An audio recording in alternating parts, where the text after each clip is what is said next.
El tema que vamos a tratar es la adoración, instrumento de victoria. Primera de Reyes 18 del 19-40 va a ser nuestro pasaje base. Ahí nos vamos a estar enfocando. Adoración es el acto mediante el cual se expresa reverencia, respeto, honor, amor y obediencia a Dios. La segunda palabra que es importante que tengamos en mente es paganismo. ¿Qué es paganismo? Muchas veces escuchamos que tal cosa es pagano y así por el estilo. Inclusive en la Biblia se menciona, sobre todo en el Nuevo Testamento, eso es esa palabra. ¿Qué es paganismo? Es toda religión o creencia que adora a dioses falsos, por lo que no adoran entonces al Dios vivo, al Dios único, al Dios de la Biblia. También se podría definir como aquel conjunto de creencias politeístas, o sea que adoran a muchos dioses, y de prácticas culturales que estaban o están en contradicción con el cristianismo, en contradicción con la Biblia.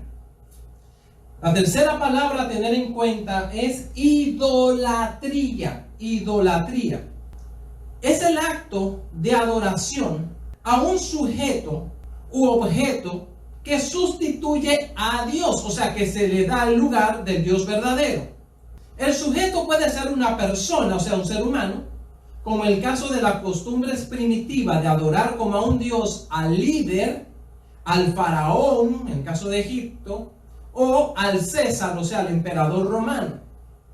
El objeto de adoración puede ser un animal, como hicieron los israelitas cuando le dieron la espalda a Dios en el desierto de Sinaí, luego de haber salido de Egipto, que hicieron un becerro de oro y lo adoraron. El objeto puede ser entonces un animal, un astro como el sol, la luna, o un lugar especial como una roca o un árbol frondoso, o una obra de mano de hombre, algo que el mismo ser humano hizo con sus manos, como las estatuas y pinturas. El común denominador consiste en atribuir divinidad a esas cosas en sí mismas, nombrándolas dioses o diosas. Lo tercero que quiero que tengamos en cuenta, o más bien lo cuarto, es que vamos a hablar acerca de la diosa pagana, por supuesto, la diosa Acera o Aserá. Esta es la diosa cananea, o sea, de aquellos pueblos que estaban en la tierra en la tierra prometida cuando Israel entró, los cananeos. Es la diosa cananea de la fertilidad, que por cierto, parte del culto a esta deidad era la prostitución femenina o masculina. La quinta palabra es Baal. Baal, con este nombre se designaban a los dioses de la naturaleza, de la fertilidad, en el área de Canaán también, de lo que es Palestina o Israel hoy en día, toda esa región. La palabra Baal significa señor, amo o esposo. Muy bien. Luego de definir estas palabras, vamos a entrar en contexto. En esa lectura de Primera de Reyes, capítulo 18, el 19 al 40, el contexto de la situación es el siguiente.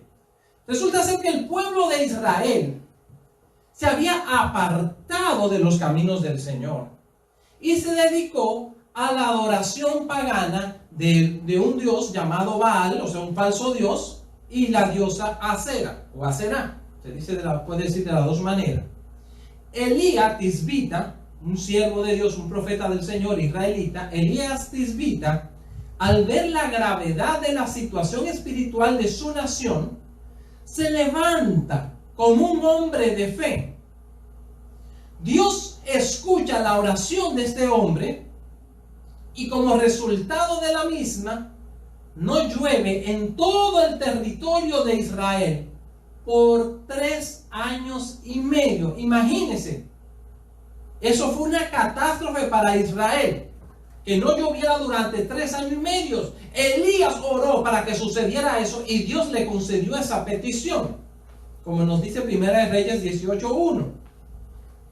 Este hombre oró no solo con fe, sino que también oró conforme a la voluntad del Señor. Algo muy importante también para que el Señor escuche la oración. Su propósito principal al orar de esta manera o por esto era glorificar al Señor y que Israel volviera su corazón al Dios verdadero, para que a su vez esta nación fuera restaurada. En medio de toda esta situación tan difícil es que Elías comienza este tiempo de oración y suceden todas estas cosas y lo que vamos a seguir viendo a continuación. Resulta ser que el rey de Israel, que se llamaba Acab, se había casado con una mujer que no era israelita, cosa que por cierto Dios le había prohibido al pueblo de Israel. Y una de las razones por las cuales Dios prohibió eso fue la que provocó el problema, en la cual no solamente estaba metido Acab, sino todo el pueblo de Israel. Y es que esas mujeres adoraban a otros dioses, a dioses falsos, e iban a llevar a sus esposos a que adoraran a esos dioses también. Y así sucedió. El rey se volvió adorador de esos dioses falsos, de Baal, de Acera. Pero no solamente eso, sino que toda la nación de Israel también adoraba a estos falsos dioses. Vamos entonces a Primera de Reyes, capítulo 18, del 19 al 20. Ahí está en pantalla. Y lo primero que quiero decirle en cuanto a esto es que los problemas hay que enfrentarlos. Los problemas no son para estarlos tirando debajo de la alfombra o algo así por el estilo. Los problemas hay que enfrentarlos y eso hace el profeta Elías. Miremos los versículos del 19 al 20. Dice: ahora convoca de todas partes. Elías le está hablando es al rey de Israel. Porque luego de 3 años y medio sin llover, el rey ya sabía que era porque Elías había orado. Y Elías entonces le sale al encuentro del rey y le dice en la conversación que tienen esto: ahora convoca de todas partes al pueblo de Israel para que se reúnan conmigo en el monte Carmelo con los 450 profetas de Baal y los 400 profetas de la diosa Acera o Aserá, que se sientan a la mesa de Jezabel. O sea, que comían junto con la esposa del rey. A esto, fíjense qué interesante, cómo Elías va y le habla de esta manera al rey. El rey lo podía matar, pero Elías va valientemente y se enfrenta al rey. En el versículo 20 vemos que dice lo siguiente: Acab convocó en el monte Carmelo a todos los israelitas y a los profetas. En otras palabras, el rey obedeció la voz del profeta de Dios. En el versículo 21 vemos que el problema, la situación que estaba afectando a Israel era la adoración. En eso consistía la dificultad. En el versículo 21 dice: Elías se presentó ante el pueblo y dijo: ¿hasta cuándo van a seguir indecisos? Si el Dios verdadero es el Señor, deben seguirlo. Pero si es Baal, síganlo a él. El pueblo no dijo una sola palabra. ¿Qué estaba aconteciendo? Que el pueblo adoraba al Dios verdadero, al Dios de la Biblia, pero también adoraba a Baal y a la diosa Acera. O sea, estaban metidos en dos aguas. No se debe ser tibio. A eso la Biblia le llama ser tibio. Que está con Dios, pero está con cosas contrarias a Dios. Eso es ser tibio. En Apocalipsis habla bien serio en cuanto a los tibios. O se está con el Señor o se está en su contra. Quizás usted puede decir: ay, pero qué radical. Resulta ser que en esto no hay término medio. Y el Señor es bien claro en eso. Inclusive el Señor Jesucristo en el Nuevo Testamento dijo, en Mateo capítulo 12, versículo 30, el que no es conmigo, contra mí es. Y el que conmigo no recoge, desparrama. En los versículos del 22 al 24, allí también leemos: entonces Elías añadió, recuérdense que le estaba hablando al pueblo, y continúa en esta conversación: Y el pueblo ya sabemos que está reunido en el Monte Carmelo. Es una montaña que está en Israel, cerca de la costa, donde está una ciudad que se llama Haifa, al frente del Monte Carmelo, una ciudad portuaria en Israel hoy en día. Entonces Elías añadió: yo soy el único que ha quedado de los profetas del Señor. En cambio, Baal cuenta con 450 profetas. Tráiganos 2 bueyes, que escojan ellos uno, los descuarticen y pongan los pedazos sobre la leña, pero sin prenderle fuego. Yo prepararé el otro buey y lo pondré sobre la leña, pero tampoco le prenderé fuego. Entonces invocarán ellos el nombre de su Dios, y yo invocaré el nombre del Señor. El que responda con fuego, ese es el Dios verdadero. Y todo el pueblo estuvo de acuerdo. Las reglas entonces aquí estaban muy claras. Cuando somos verdaderos adoradores, tenemos una rara seguridad. Cuando somos personas que de verdad servimos al Dios vivo, al Dios de la Biblia, eso nos da una rara seguridad, porque tenemos un raro toque del Señor sobre nuestra vida. Tenemos esa valentía especial. Y eso se nota en la vida del profeta Elías. En la adoración se muestra el poder. Esto era una lucha de poderes entre el Dios verdadero y su siervo, el profeta Elías, y los dioses falsos, que la Biblia enseña que detrás de esos falsos dioses lo que hay son demonios, y sus profetas. Entonces, el profeta les habla a ellos y le plantea las cosas muy claras. Miremos el versículo 25.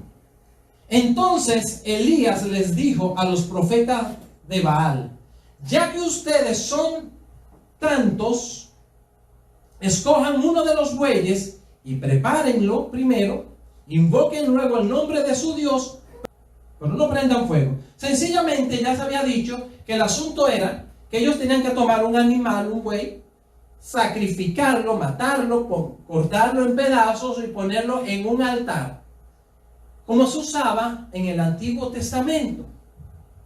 Una de las formas de adorar al Señor en ese tiempo era a través de la ofrenda de animales o cereales y cosas así, que se le presentaban al Señor y se ponían en el altar, en un altar de piedra, con leña, y allí entonces se quemaba ese animal o esos cereales que se presentaban al Señor, se quemaban por completo hasta que se volvieran ceniza.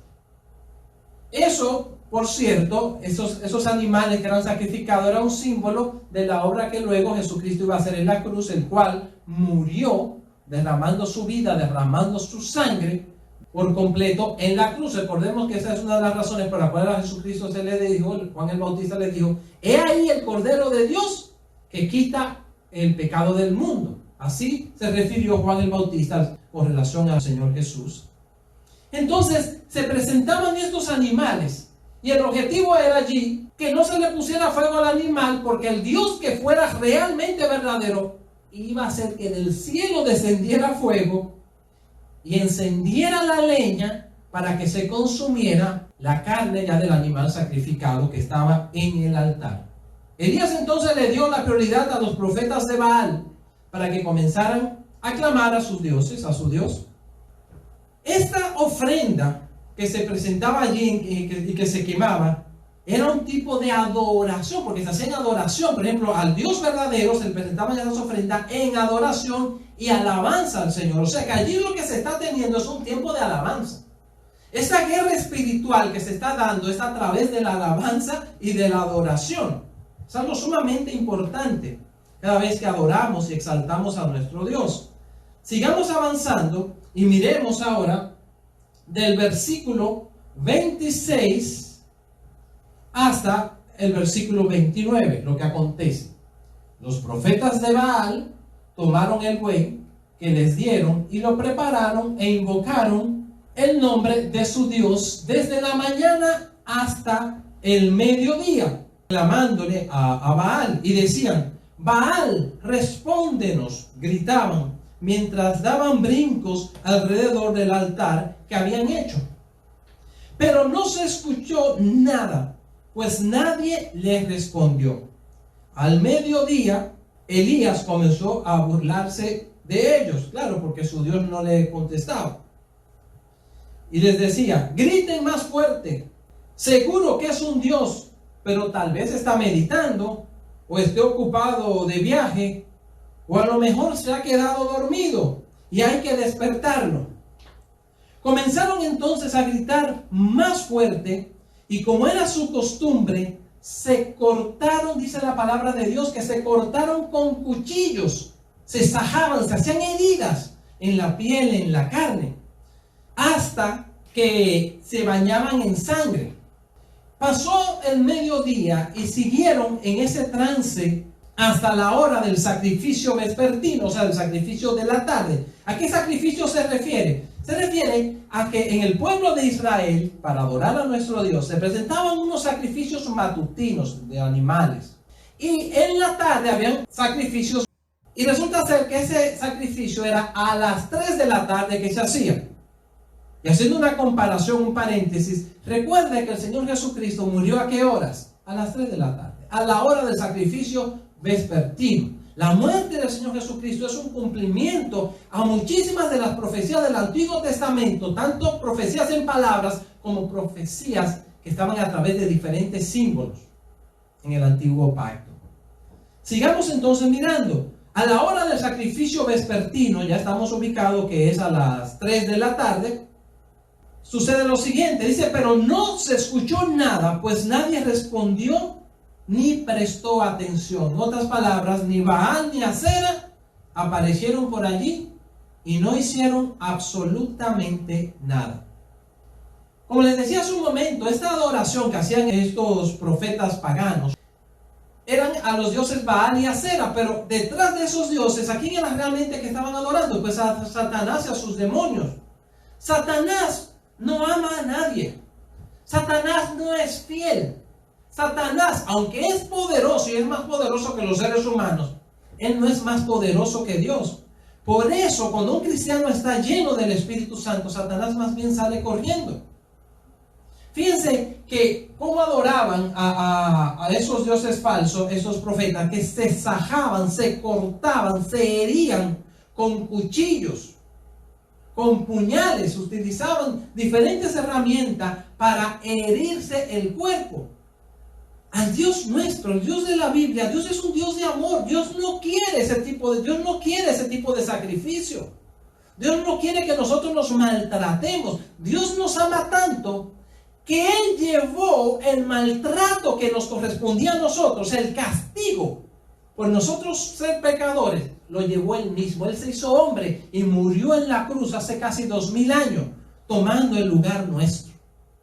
Dios no quiere el mal para nosotros, pero Satanás sí.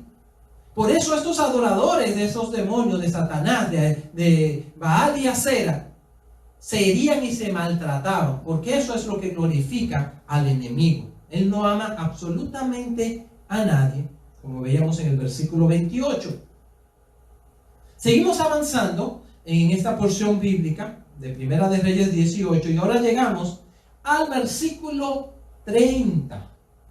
Entonces Elías le dijo a la gente, imagínense lo siguiente, es como está esta imagen aquí al inicio, que estaba aquí el profeta Elías, aquí está el altar de piedra y estaba la multitud, no sé si logran ver, la multitud de gente alrededor, observando lo que estaba sucediendo allí. Porque acuérdense que el pueblo de Israel adoraba a Dios, pero adoraba también a Baal y a Acera. Como dice un dicho, que no se puede estar con Dios y con el diablo, pero resulta ser que aquí en este tiempo sí estaban con los dos, y ese era el problema. Porque no se puede estar realmente con Dios y con el otro. La multitud estaba allí mirando qué va a pasar, vamos a ver, porque ellos no tenían una fe verdadera en el Dios de la Biblia. No estaban con su corazón en Él. Entonces Elías le dijo a la gente: acérquense. Así lo hicieron. Como habían dejado en ruinas el altar del Señor, Elías lo reparó. Fíjense qué interesante. Al parecer en aquel monte, en el monte Carmelo, por algo fue que Elías motivó al pueblo y le dio la orden al rey de Israel, Acab, para que se reunieran en la cima del monte Carmelo. Al parecer allí había un lugar donde se adoraba al Dios vivo, había un altar. Pero ¿cómo estaba el altar en ese momento? Estaba arruinado. Vemos en este versículo 30. Estaba destruido el altar del Señor. ¿Qué tuvo que hacer Elías? Reparar el altar. Muy importante. Para adorar a Dios, nosotros necesitamos tener a Cristo en nuestro corazón, porque Él es el que restaura nuestra vida para que pueda fluir a través nuestro verdadera alabanza y adoración al Señor. Para que lo hagamos en la guía del Espíritu Santo. Entonces Elías restaura el altar. Así mismo estaba el pueblo de Israel en aquel tiempo, necesitado de restauración. Esto representa también a la misma nación de Israel en aquel tiempo, pero muchas veces así está nuestra vida, que necesita ser restaurada, restaurarse la relación con nuestro Dios, con el Dios de la Biblia, con el Señor. Avanzamos al versículo 31. Luego recogió 12 piedras. Luego de restaurar el altar, ¿qué hizo Elías? Recogió 12 piedras. Una por cada tribu descendiente de Jacob. El pueblo de Israel estaba compuesto por 12 tribus. A Jacob, el nieto de Abraham, fue aquel al cual Dios le cambió el nombre de Jacob a Israel. Sus 12 hijos son los padres de las 12 tribus que formaron el pueblo de Israel. Entonces, por eso, Elías toma una piedra para restaurar el altar del Señor, y cada una de esas piedras representaba una de las tribus de Israel. Por eso toma 12 piedras. Bien, miremos nuevamente. Luego recogió 12 piedras, una por cada tribu descendiente de Jacob, a quien el Señor le había puesto por nombre Israel. La calidad y tipo de nuestra adoración nos representa. Lo que nosotros damos a alguien nos representa. Lo que nosotros le entregamos al Señor también nos representa a nosotros, porque va de parte nuestra.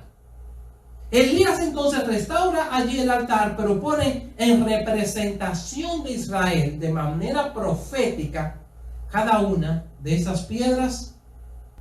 En el versículo 32 vemos: con las piedras construyó un altar en honor del Señor. Muy importante eso que está diciendo allí. ¿Por qué es importante? La adoración debe ser hecha como a Dios le gusta. ¿Por qué estoy diciendo eso? Porque resulta ser que Elías tomó un altar, hizo un altar de piedra. ¿Pero por qué lo hizo de esa manera? Porque Dios había mandado en libros anteriores, en los tiempos de Moisés, en el libro de Éxodo capítulo 20, versículo 25, en Deuteronomio, versículo 27, versículo 5, Dios había mandado al pueblo de Israel que se iban a construir un altar para presentarle ofrenda al Señor, fuera un altar de piedra. Y que esa piedra no fueran piedra tallada, que empezaran a tallar esa piedra, no. Que tomaran piedras comunes y corrientes, la pusieran una encima de otra, le pusieran la leña ahí, y ahí ya ese era el altar. Así era que quería Dios. Y era una forma de Dios cuidar al pueblo de Israel de la idolatría. Entonces Elías hace el altar, un altar sencillo, de piedras, pero era la forma como a Dios le gustaba. Muchas veces los hijos de Dios podemos caer en el error de hacer las cosas para Dios como a nosotros nos gusta. Y no, lo primero que debemos de pensar es cómo le gustan a Dios las cosas.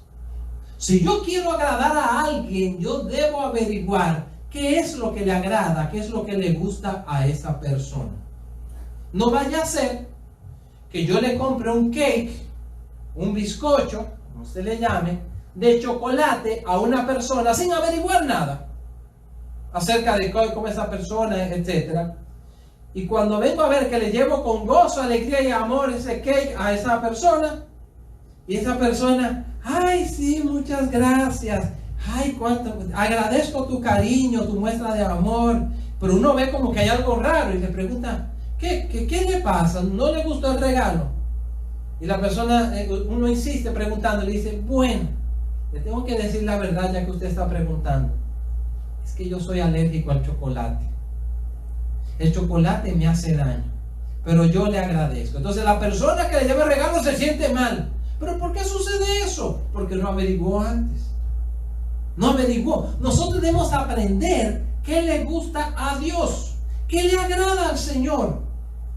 Por eso entonces, ¿cómo yo sé que le agrada a Dios? Pues leyendo la Biblia, estudiándola, participando en reuniones como esta, participando de los cursos de formación, de estudios bíblicos que hacemos. Allí usted va a aprender a conocer más a Dios, teniendo tiempos de oración. Va a ir reconociendo usted qué le agrada. Vamos a ir aprendiendo a conocer el corazón del Señor. Elías sabía que le agradaba al Señor, por eso construyó un altar de esa manera, no a la manera de Elías. Es importante al adorar dejarnos guiar por lo que dice la Biblia, la palabra de Dios, y por el Espíritu Santo, ya que Él conoce los gustos de nuestro Padre Celestial. El adorador, el verdadero adorador, es un hombre o una mujer de fe. De fe real. Miremos los versículos 32, ahora sí continuamos la segunda mitad, hasta el versículo 35. Sigamos mirando. Elías dice, y alrededor cavó una zanja alrededor del altar, en que cabían 15 litros de cereal. Colocó la leña, descuartizó el buey, puso los pedazos sobre la leña y dijo: llenen de agua 4 cántaros y vacíenlos sobre el holocausto y la leña. O sea que la leña ahora iba a estar mojada.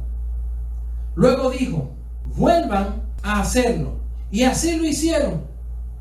Háganlo otra vez, se les ordenó. Y por tercera vez vaciaron los cántaros. El agua corría alrededor del altar hasta llenar la zanja. Tremendo como se estaba moviendo Elías. Pero de seguro que fue que el Señor le guió a hacer eso. Otro punto muy importante al momento de adorar es incluir la palabra del Señor. Fíjense cómo ora Elías en adoración al Señor en el versículo 36. Él allí declara cosas que son palabra de Dios. A la hora del sacrificio vespertino, el profeta Elías dio un paso adelante y oró así: Señor, Dios de Abraham, de Isaac y de Israel, que todos sepan hoy que tú eres Dios en Israel y que yo soy tu siervo y he hecho todo esto en obediencia a tu palabra. ¿De dónde se sacó Elías que Dios es el Dios de Abraham, de Isaac y de Israel? Pues de la misma Biblia. En el libro de Éxodo capítulo 3, Dios mismo dice que Él es el Dios de Abraham, de Isaac y de Jacob. Se lo dice a Moisés cuando se le aparece en la zarza que está encendida en fuego. Y en otros muchos pasajes de la Biblia, Dios mismo habla acerca de Él, que Él es el Dios de Abraham, de Isaac y de Jacob. Y eso incluye Elías en su oración. Y ora para la gloria de Dios, que todo lo que suceda allí sea para glorificar a Dios, no para Él exaltarse, sino para que el nombre del Señor sea levantado en alto. La adoración prepara el ambiente para los milagros. Elías estaba allí rendido al Señor, en plena adoración al Señor, como vemos en los versículos 32 al 35, que también acabamos de leer. Incluye la palabra de Dios en su oración.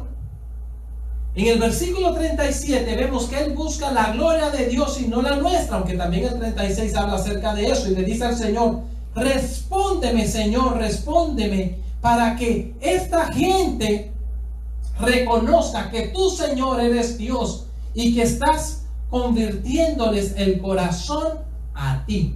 O sea, que está llevando a que el corazón del pueblo de Israel se vuelva hacia el Señor.